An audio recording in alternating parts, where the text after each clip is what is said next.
Bonjour, chers amis.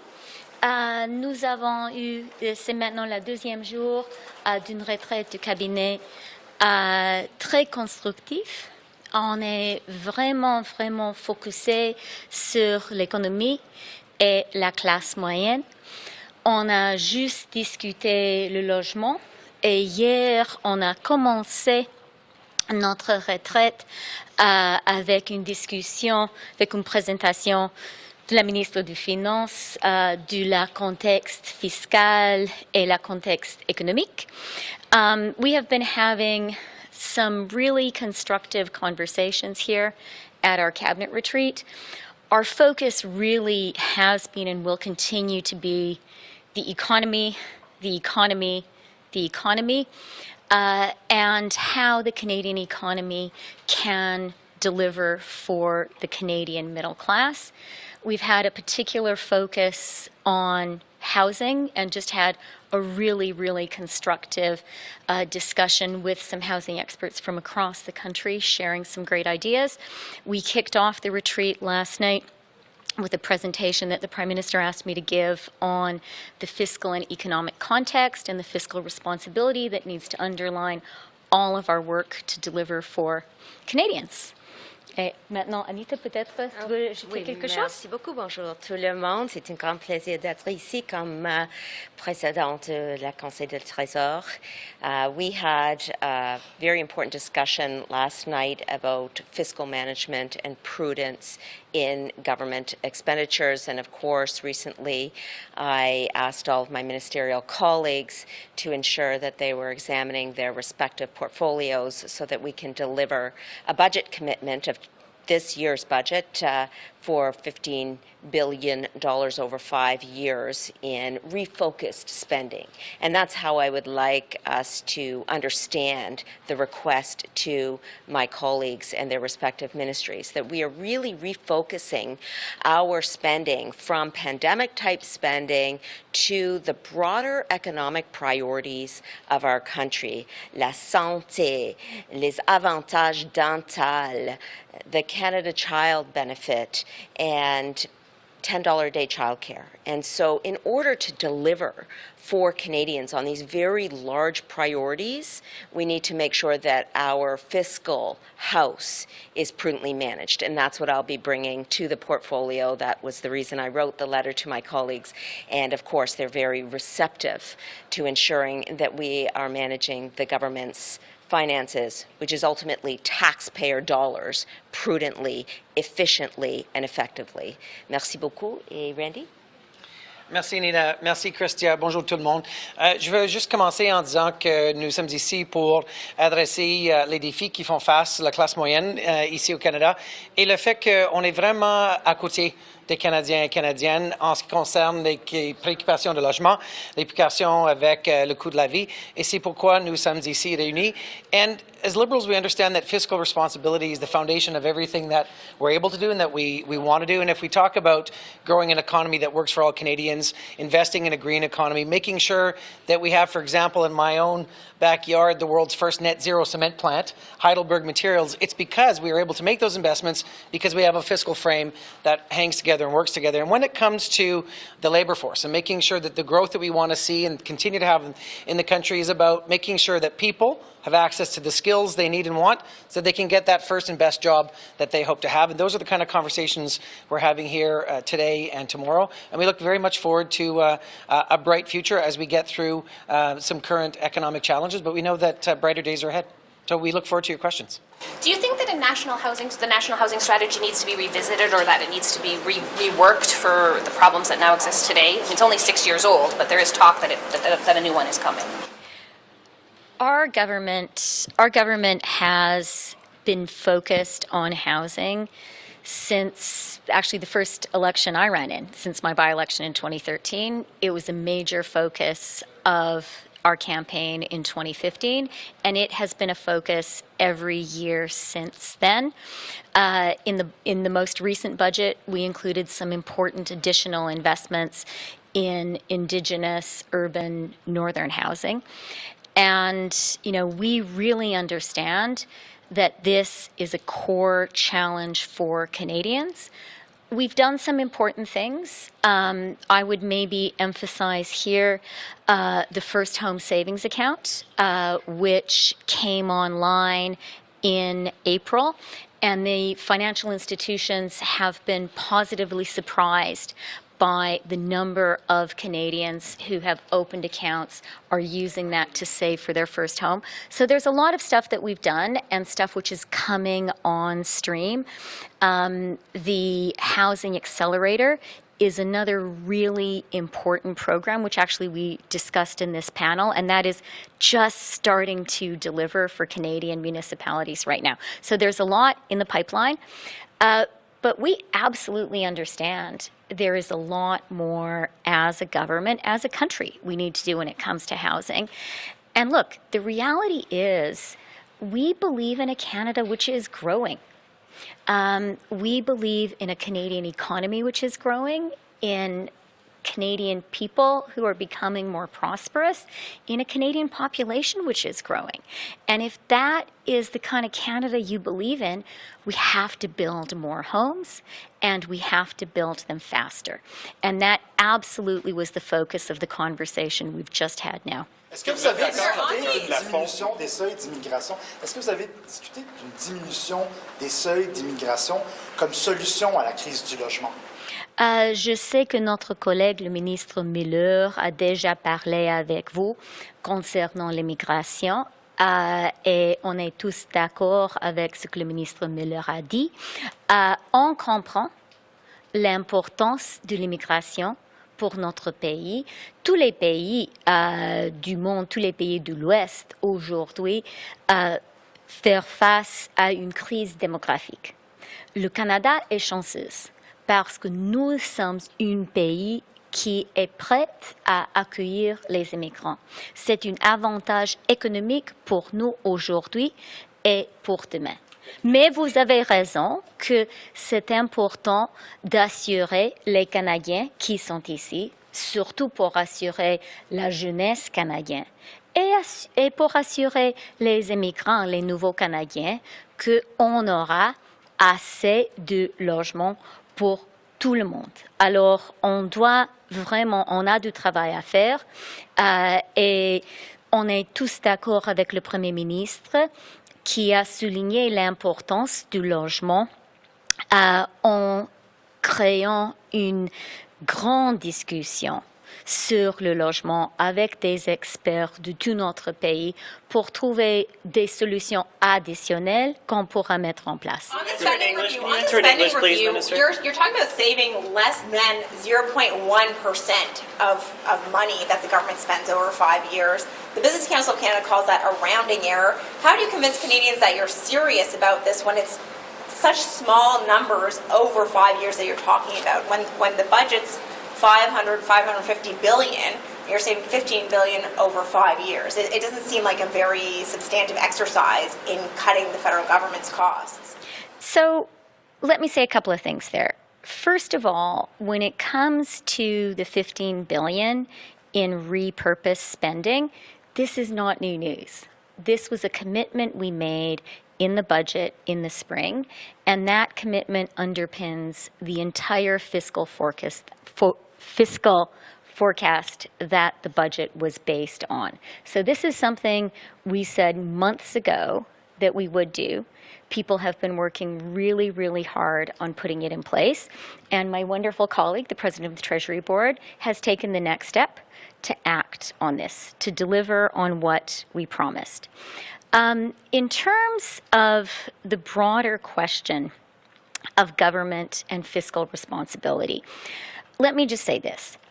We are liberals. We believe government has an important role to play in supporting Canadians, in building a social welfare net that supports Canadians, and in putting in place programs that help our economy to grow. Just think about early learning and childcare. That happened because the federal government decided to make an investment in early learning and childcare. And we are seeing the results. We are seeing the results in the highest labor force participation rate for working age Canadian women in our history. And that is coming at a time when we have labor shortages, and it is helping families with affordability.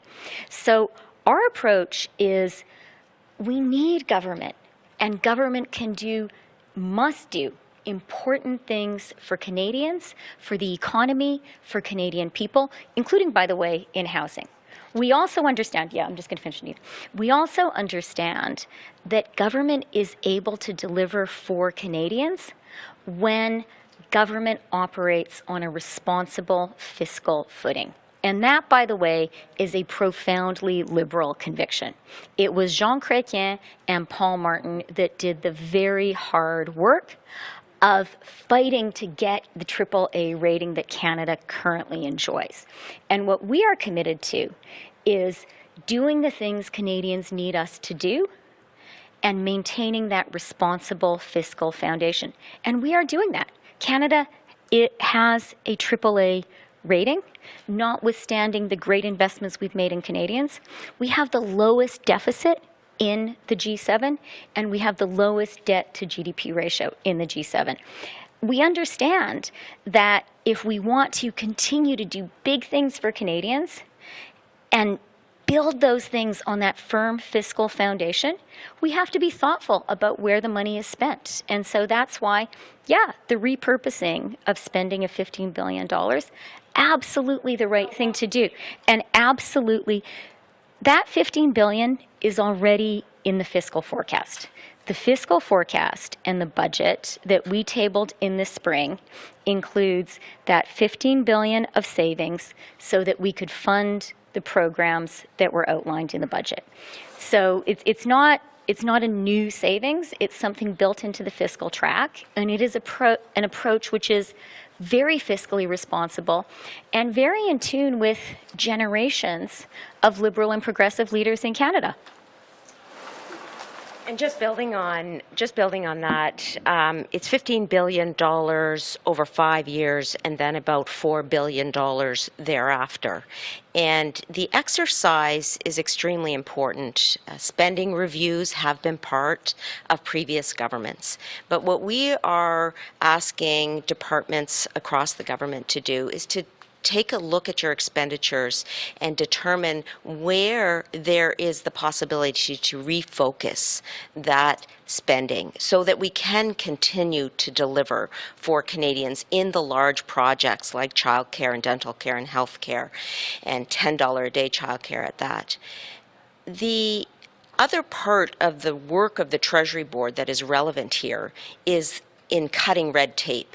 So getting your fiscal house in order involves not only examining unnecessary expenditures that can be refocused, but also where are there regulations that are making life less efficient, less effective for Canadian businesses and Canadian organizations. We have a bill before the House of Commons right now focusing on red tape reduction, and that very much is part of ensuring that our fiscal house is in order so that we can make the most effective use of taxpayer dollars. Ms. Freeland, can you answer the immigration question in English, please? Je viens de parler des étudiants étrangers ici sur le campus de l'Université du Prince-Édouard qui sont inquiets du scénario qui a été évoqué ce matin, c'est-à-dire de mettre un plafond sur le nombre d'étudiants étrangers qui viendraient au Canada. Ils disent on devrait plutôt se concentrer sur la construction de logements plutôt que nous cibler, nous. Qu'est-ce que vous répondez à ces gens-là, à ces jeunes-là que j'ai rencontrés aujourd'hui? Je vais commencer en disant que nous avons une excellente collègue, une nouvelle ministre de l'immigration, et je sais qu'il a ce matin répondu à cette question et on va appuyer le ministre Miller dans son très important travail. Concernant la générale question de l'immigration et du logement, nous sommes convaincus qu'on doit être un pays en croissance. C'est un avantage particulièrement canadien et on doit être fier de cela. C'est un des avantages économiques qu'on a grâce à notre société canadienne qui est prête à accueillir des nouveaux Canadiens, qui ajoute beaucoup d'innovation, d'énergie à notre société. C'est une bonne chose. D'autre côté, les nouveaux Canadiens et les Canadiens qui sont ici déjà, ils ont besoin du logement. Et si nous voulons être un pays en croissance, et moi je suis absolument convaincue qu'on doit être un pays en croissance, on doit construire du logement. Et c'est vraiment un des thèmes principaux de notre discussion aujourd'hui, et ce sera un des thèmes principaux du travail de notre gouvernement dans les mois prochains. Ms. Freeland, you're going to hear from Paul Kershaw from the University of British Columbia. I don't want to ruin his presentation, but one of the things he's going to tell your cabinet is that one of the easiest things you can do is walk out of that meeting and say, we'd like to see house prices stall in Canada to signal Canadians you want to bring some affordability back to the market. Is that something you'd be willing to do? I really believe that when it comes to housing, we need to understand that this is a central preoccupation of Canadians, and rightly so. We are a country which is growing, and I really believe that is a good thing. But if you want a Canada that is growing, you have to have more homes for a growing country. We have done some significant things. I talked about the First Home Savings Account proving to be very popular with Canadians looking to buy their first home.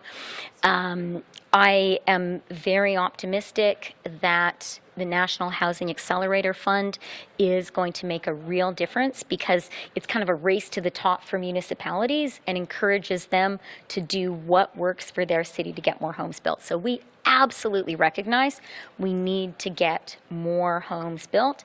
Canadians are concerned, and rightly so. A couple of weeks ago, I did a roundtable in my constituency in Toronto and met with some constituents who had gotten in touch with my office just to talk about housing.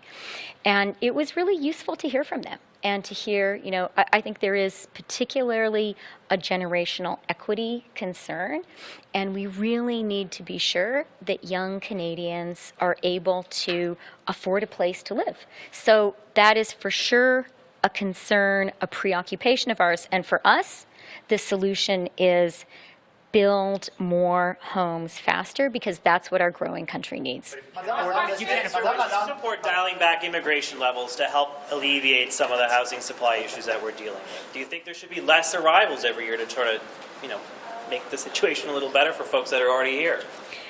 So I know that you've spoken to our great colleague, Mark Miller, who has just taken over the immigration portfolio. He is looking at all the tools at his disposal in a very thoughtful and careful way. And, you know, we talked about the remarks he made to you earlier today. We know what he said because he says the same thing to us. He's looking at it, and Mark has the support of the whole team as he looks at this. But I do really want to say, you know, our focus, and it is the right thing for us to be focused on as a team, is housing, because that is a principal concern of Canadians today. And we need to be sure that, you know, if you believe the premise that Canada needs to be a growing country, that a growing Canadian population is an economic advantage for us as a country, and I certainly do believe that. And when I look at other Western countries that are really struggling with being weighed down by a demographic crisis, I am so glad that Canada is probably the country in the world which is the most successful at welcoming and integrating immigrants. So that is a great thing. That is a national economic advantage. But at the same time, we need to recognize as a country, and we surely recognize as a government, that if you believe in a Canada which is growing, you had better build the homes that a growing country needs. And we absolutely recognize we have to build more homes faster. That's what we're committed to doing, and we've heard some great ideas on how to do it. Madame, est-ce que vous prenez l'engagement que les services directs aux Autochtones seront épargnés des compressions que vous demandez à vos collègues? Merci pour la question. Pas du tout. Nous n'allons pas couper les services comme ça pour les Autochtones. Nous n'allons pas couper l'appui pour les forces armées canadiennes, par exemple, pour les déploiements internationaux. Donc ça, ce n'est pas un exercice pour couper les services comme ça, mais pour les départements d'examiner leur budget et leur budget opérationnel. Et peut-être nous pouvons gérer un processus où on peut bouger les dépenses pour les choses, les priorités pour notre gouvernement et pour notre population, pour appuyer la population canadienne, comme l'économie verte, comme la santé mentale, comme les avantages dentaux. Ça, c'est l'exercice ici. Et comme ma collègue a dit déjà, ça, c'est une promesse dans notre budget 2023. Écoutez, Madame Freeland, est-ce que... Oui, on bien n'a pas sûr. parlé beaucoup. No, you guys are so good. I'm just letting you roll. I mean, look, on immigration and housing and workforce development, they're all linked. And if we want to talk about real numbers, 100% of labor force growth in this country is going to come from newcomers. That's just the reality of our birth rates. That's the reality of our population growth. Donc, en français, 100% de la croissance de notre main-d'œuvre ici au Canada va venir des nouveaux arrivants, de l'immigration. Et un peu des mères. Et un peu des mères Grâce à aussi, la parce qu'on a système vu, de garderie. grâce aux garderies. En ce même temps, ce qui est important, c'est que les gens qu'on amène ici construisent les maisons dont on a besoin. Like the people we're bringing here are actually helping us to build the homes that we need. And the National Housing Strategy, housing's a right. We passed that in the House of Commons. It's an international right. We've recognized it here.